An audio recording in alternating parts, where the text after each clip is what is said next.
Hi, എൻ്റെ പേര് ആയിഷ കലീഷ്. ഞാൻ സരസ്വതി വിദ്യാനികേതൻ പബ്ലിക് സ്കൂൾ എളമക്കരയിൽ പഠിക്കുന്ന 8th സ്റ്റാൻഡേർഡ് വിദ്യാർത്ഥിനിയാണ്. ഞാൻ ഇന്നിവിടെ ഒരു കുഞ്ഞു ബുക്ക് റിവ്യൂ ആണ് ചെയ്യാൻ പോകുന്നത്. എൻ്റെ ബുക്കിൻ്റെ പേരാണ് നവരസാസ് ആൻഡ് അതർ ഇൻട്രസ്റ്റിംഗ് സ്റ്റോറീസ്. ഈ ബുക്കിൻ്റെ ഓത്തേഴ്സാണ് സി ദീപാലക്ഷ്മി ആൻഡ് പി ശ്രീവിദ്യ എന്ന് പറയുന്ന രണ്ട് ആൻറ്റിമാർ. ഇതിൽ കണ്ടെയ്ൻ ചെയ്തിരിക്കുന്ന നവരസാസ് വെച്ചിട്ടുള്ള സ്റ്റോറീസും പിന്നീട് കുറച്ച് കൊച്ചു കൊച്ചു കഥകളുമാണ്. ഞാൻ ഇന്നിവിടെ എനിക്ക് ഏറ്റവും ഇഷ്ടപ്പെട്ട ഈ ബുക്കിലത്തെ ഒരു സ്റ്റോറിനെ കുറിച്ചാണ് ഞാൻ നിങ്ങൾക്ക് ബുക്ക് റിവ്യൂ ചെയ്യാൻ പോകുന്നത്. ഈ സ്റ്റോറിയുടെ പേരാണ് the girl who hated maths. നിങ്ങൾക്കിത് കേട്ടപ്പോൾ തന്നെ മനസ്സിലായിട്ടുണ്ടാവും എന്തിനെ കുറിച്ചാണ് ഈ സ്റ്റോറി എന്നുള്ളത്. ഇത് മാത്സിനെ കുറിച്ചിട്ടുള്ളതാണ്. അപ്പം ഞാൻ ഈ ഒരു കഥ നിങ്ങൾക്ക് ചുരുക്കമായിട്ടൊന്ന് പറഞ്ഞുതരാം. ഈ ഒരു കഥയിൽ 10 വയസ്സുള്ള അക്ഷയ് എന്ന് പറഞ്ഞൊരു പെൺകുട്ടിയുണ്ട്.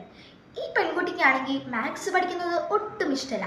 ഒരു ദിവസം അവളുടെ അമ്മ അവളെ കൂട്ടി മാത്സ് പഠിപ്പിക്കാനിരുന്നപ്പോൾ അവൾ പറഞ്ഞു, ഞാൻ എന്തിനാ ഇതൊക്കെ പഠിക്കുന്നേ, ഇതൊക്കെ എനിക്ക് ഇഷ്ടമല്ല, പിന്നെ എന്തിനാ ഞാൻ പഠിക്കുന്നേ. ഇവൾ ഇങ്ങനെയൊക്കെ പറയുമായിരുന്നു, നന്നായിട്ട് മാർക്കൊക്കെ സ്കോർ ചെയ്യുമായിരുന്നു. അപ്പോൾ അവളുടെ അമ്മ പറഞ്ഞു, നിനക്കിത് പഠിക്കണ്ടെങ്കിൽ നീ ഒരു ദിവസം ഫുള്ളും മാത്സിൻ്റെ ഒന്നും എന്ന് വെച്ചാൽ നമ്പേഴ്സ് ഉള്ളതോ ഷേപ്സ് ഉള്ളതോ ഒന്നും നീ യൂസ് ചെയ്യാൻ പാടില്ലെന്ന് പറഞ്ഞു.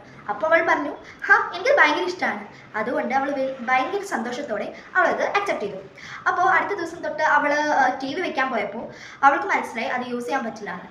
കാരണം റിമോട്ടിൽ നമ്മൾ പ്രസ് ചെയ്യേണ്ടത് നമ്പേഴ്സിലാണ്. കളിക്കാൻ പോകുമ്പോഴോ അവൾക്ക് കളിക്കുന്ന എല്ലാ സാധനത്തിനും പോയിന്റ്സ് വൈസ് ആണ് ഇടുക. അതുകൊണ്ട് അവൾക്ക് അതും ചെയ്യാൻ പറ്റുന്നില്ല. ക്രിക്കറ്റ് ആണെങ്കിലോ എന്താണെങ്കിലും അവൾ ടൈം നോക്കാൻ ക്ലോക്കിൽ നോക്കിയപ്പോൾ അതും പറ്റുന്നില്ല. അതിലും നമ്പേഴ്സ് ഉണ്ട്.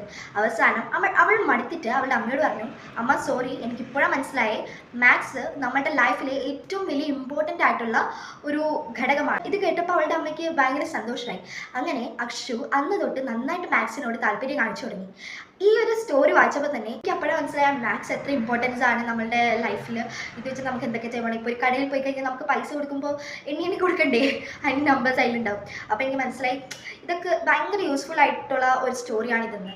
അപ്പോൾ ഇനിയും ഇങ്ങനത്തെ സ്റ്റോറീസ് വേണമെന്ന് ഞാൻ വളരെ ആഗ്രഹിക്കുന്നു. അതുമാത്രമല്ല, എനിക്ക് ബുക്ക് ഗിഫ്റ്റ് ചെയ്തത് ഈ ബുക്കിൻ്റെ ഓത്തറായ ദീപാലക്ഷ്മി ആൻറ്റിയാണ്. ആൻറ്റി, thank you very much for gifting this beautiful book and I love this very much. Thank you so much. ഇനിയും ഇങ്ങനത്തെ ബുക്ക് എഴുതാൻ ദൈവം അനുഗ്രഹിക്കട്ടെ എന്ന് ഞാൻ വിചാരിക്കുന്നു. താങ്ക് യു ആൻറ്റി, താങ്ക് യു സോ മച്ച്.